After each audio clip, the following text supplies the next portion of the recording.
Now Elisha had said to the woman whose son he had restored to life, "Go away with your family and stay for a while wherever you can, because the Lord has decreed a famine in the land that will last 7 years." The woman proceeded to do as the man of God said. She and her family went away and stayed in the land of the Philistines 7 years.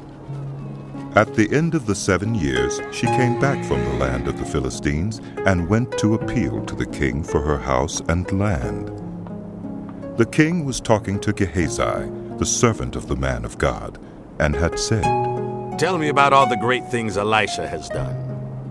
Just as Gehazi was telling the king how Elisha had restored the dead to life, the woman whose son Elisha had brought back to life came to appeal to the king for her house and land.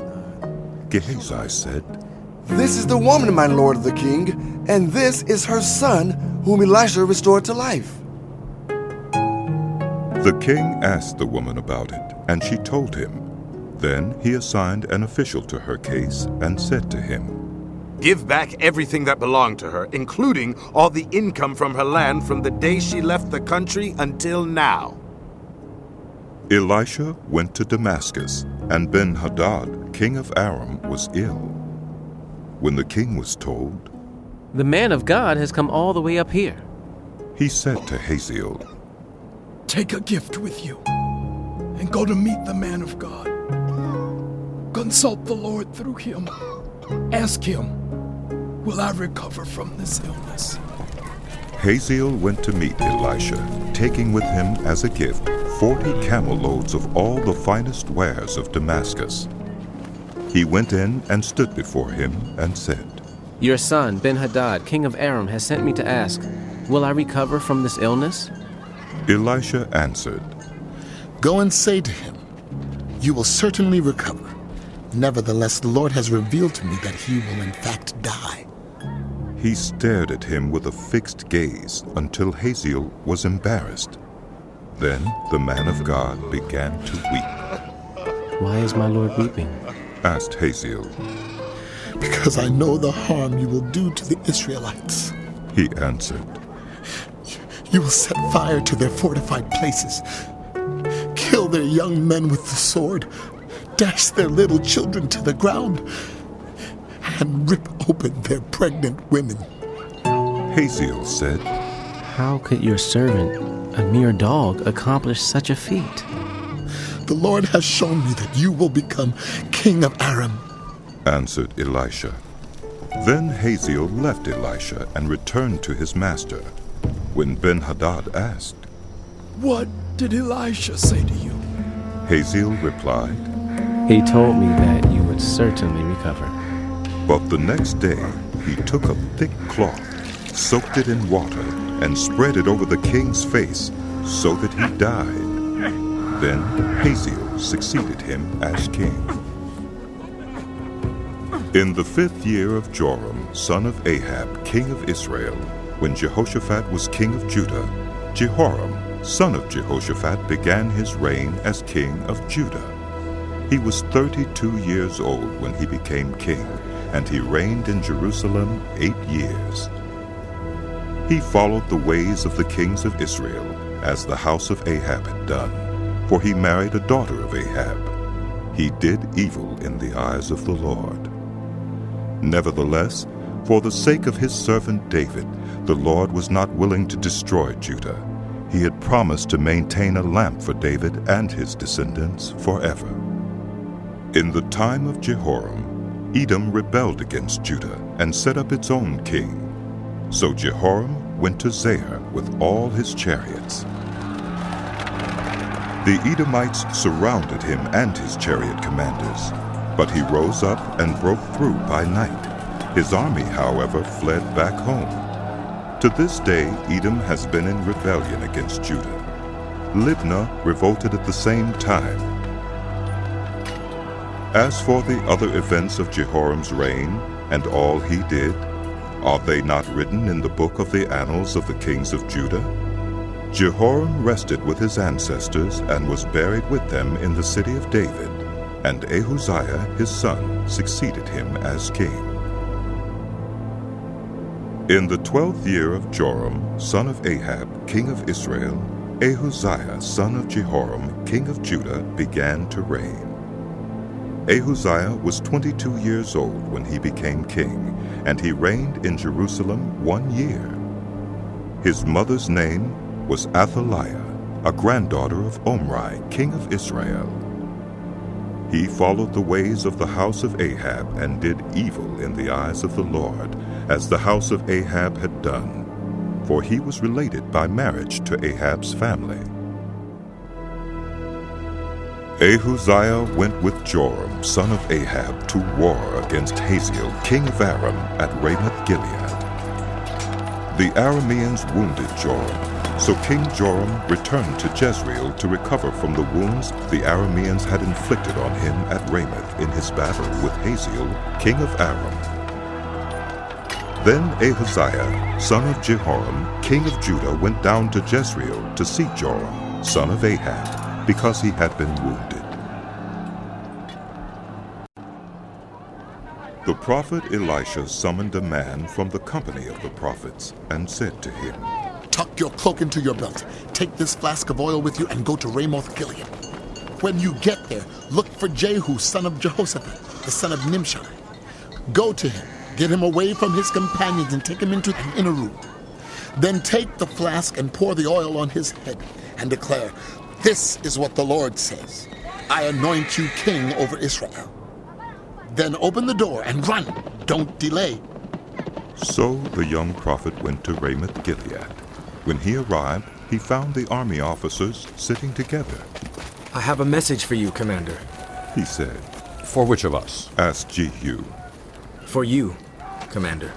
He replied. Jehu got up and went into the house. Then the prophet poured the oil on Jehu's head and declared, This is what the Lord, the God of Israel, says. I anoint you king over the Lord's people Israel.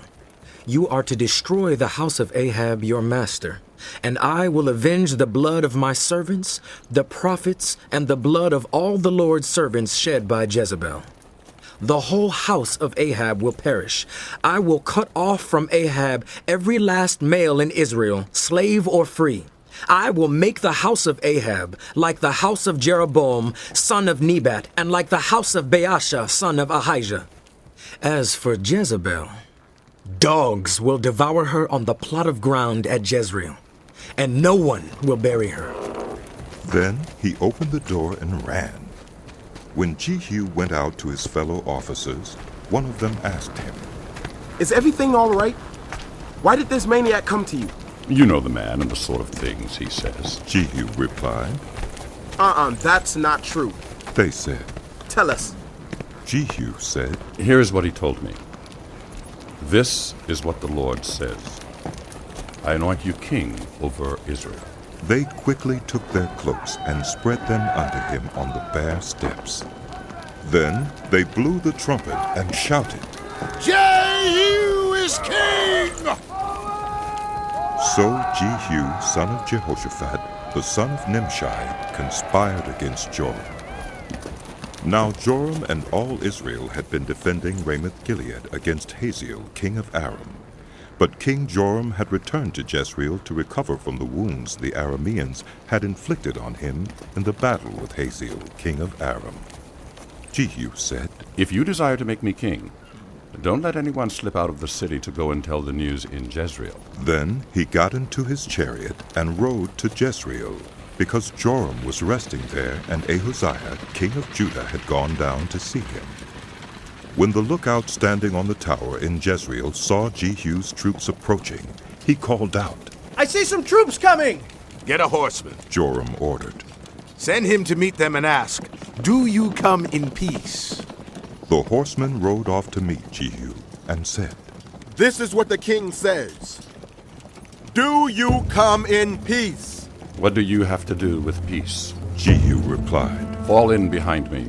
The lookout reported. The messenger has reached him, but he isn't coming back. So the king sent out a second horseman. When he came to them, he said, This is what the king says. Do you come in peace? Jehu replied, What do you have to do with peace? Fall in behind me. The lookout reported. He has reached them, but he isn't coming back either. The driving is like that of Jehu, son of Nimshi. He drives like a maniac. Hitch up my chariot. Joram ordered. And when it was hitched up, Joram, king of Israel, and Ahaziah, king of Judah, rode out, each in his own chariot, to meet Jehu. They met him at the plot of ground that had belonged to Naboth, the Jezreelite. When Joram saw Jehu, he asked, Have you come in peace, Jehu? How can there be peace? Jehu replied, As long as all the idolatry and witchcraft of your mother Jezebel abound. Joram turned about and fled, calling out to Ahaziah, Treachery! Ahaziah! Then Jehu drew his bow and shot Joram between the shoulders. The arrow pierced his heart, and he slumped down in his chariot. Jehu said to Bidkar, his chariot officer, Pick him up and throw him on the field that belonged to Naboth the Jezreelite. Remember how you and I were riding together in chariots behind Ahab his father, when the Lord spoke this prophecy against him. Yesterday I saw the blood of Naboth and the blood of his sons, declares the Lord, and I will surely make you pay for it on this plot of ground, declares the Lord. Now then, pick him up and throw him on that plot in accordance with the word of the Lord. When Ahaziah, king of Judah, saw what had happened, he fled up the road to Beth-hagan. Jehu chased him, shouting, Kill him too! They wounded him in his chariot on the way up to Gur, near Ibleam. But he escaped to Megiddo and died there. His servants took him by chariot to Jerusalem and buried him with his ancestors in his tomb in the city of David. In the 11th year of Joram, son of Ahab, Ahaziah had become king of Judah. Then Jehu went to Jezreel. When Jezebel heard about it, she painted her eyes, arranged her hair, and looked out of a window. As Jehu entered the gate, she asked, Have you come in peace, you Zimri? You murderer of your master? He looked up at the window and called out, Who is on my side? Who? 2 or 3 eunuchs looked down at him. Throw her down, Jehu said. So they threw her down, and some of her blood spattered the wall and the horses as they trampled her underfoot. Jehu went in and ate and drank. Take care of that cursed woman, he said, and bury her, for she was a king's daughter. But when they went out to bury her, they found nothing except her skull, her feet, and her hands. They went back and told Jehu, who said, This is the word of the Lord, that he spoke through his servant Elijah the Tishbite. On the plot of ground at Jezreel, dogs will devour Jezebel's flesh. Jezebel's body will be like dung on the ground in the plot at Jezreel, so that no one will be able to say, This is Jezebel.